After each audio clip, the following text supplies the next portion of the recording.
లో 49కి 0 వాల్యూ ఉంటుంది, 51కి 100% వాల్యూ ఉంటుంది.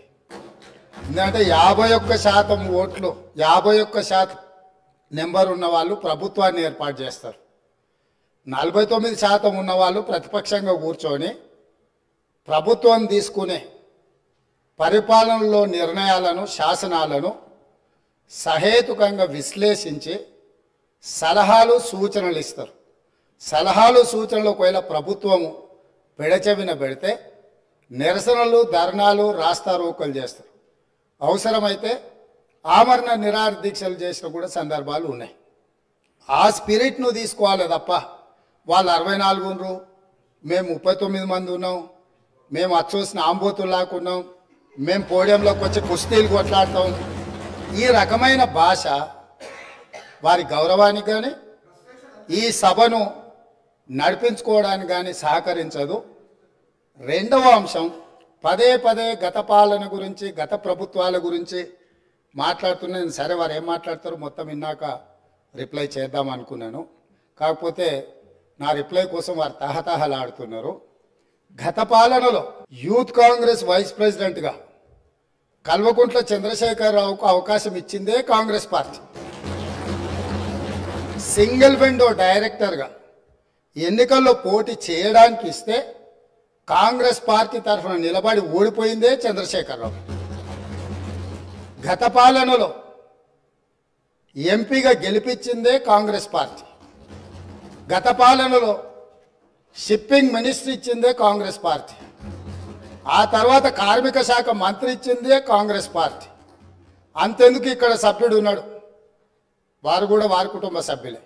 ఎమ్మెల్యే కాకుండానే మంత్రిని చేసి తర్వాత ఎమ్మెల్యేగా ఎన్నిక చేయడానికి సహకరించిందే కాంగ్రెస్ పార్టీ. ఈరోజు వాళ్ళు ఏ పేరైతే వినోద్ అనుకుంటుండ్రో ఆ రాజశేఖర రెడ్డి గారే ఆ మంత్రివర్గంలోనే గత ఆర్థిక శాఖ మంత్రి, సిద్దిపేట ఎమ్మెల్యే గారు ఎమ్మెల్యే పదవి లేకుండా మంత్రిగా ప్రమాణ స్వీకారం చేసిండ్రు. రాజశేఖర రెడ్డి గారి నాయకత్వమే దేశానికి బలమైన నాయకత్వం అని అందులో పనిచేసింది. మూడవది, పోతిరెడ్డిపాడు పొక్క పెద్దది చేసినప్పుడు కీర్తిశేషులు నాయన్ నరసింహారెడ్డి గారు కడప జిల్లా ఇన్ఛార్జ్ మినిస్టర్. ఆ రోజు కొట్లాడింది పోతిరెడ్డిపాడు మీద కీర్తిశేషులు పి జనార్దన్ రెడ్డి గారు. పోతిరెడ్డిపాడు పొక్క పెద్దది చేసినప్పుడు ఇక్కడ ఉన్నోళ్ళు ఎవరు ప్రాణత్యాగాలు చేస్తామని ఎవరు కొట్లాడలే, ఎవరు మాట్లాడలే.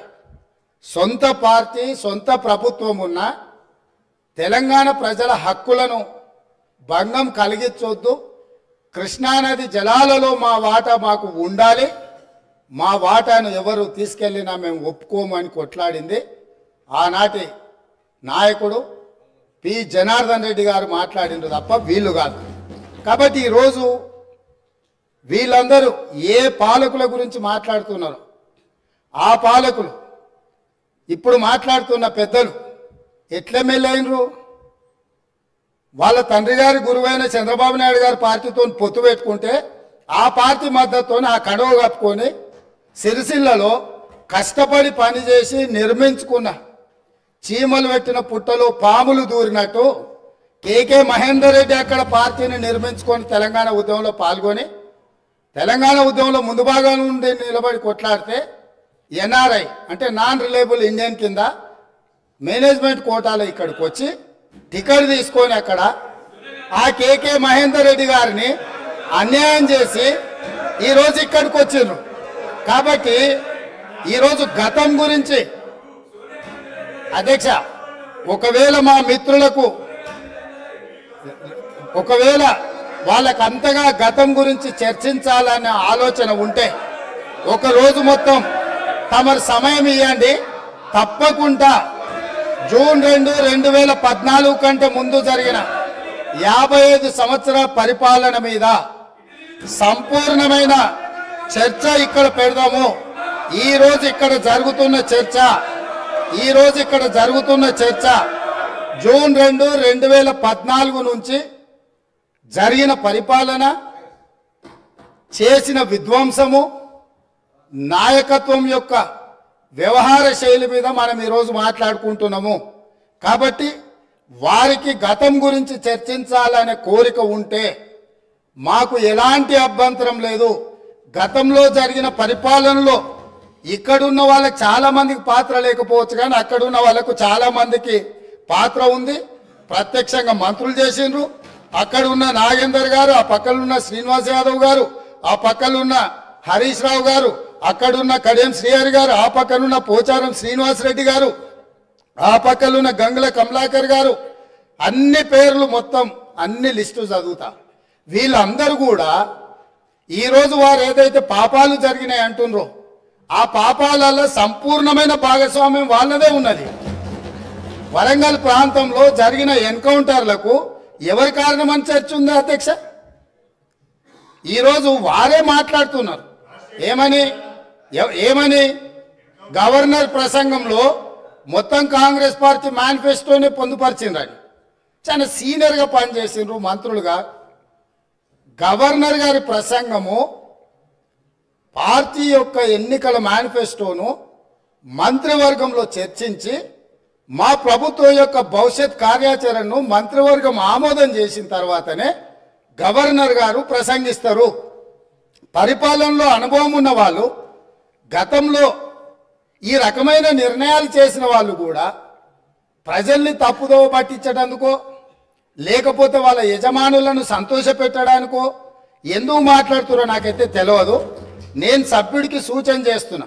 నేను చాలా విషయాలు ప్రస్తావించిన, తప్పకుండా సావధానంగా 5 సంవత్సరాలు సమయం ఉంది. సంపూర్ణంగా ఎక్స్రే తీసినట్టుగా ఎక్కడెక్కడ ఏమేమి ఉన్నాయో అన్నిటిని వివరిస్తాం.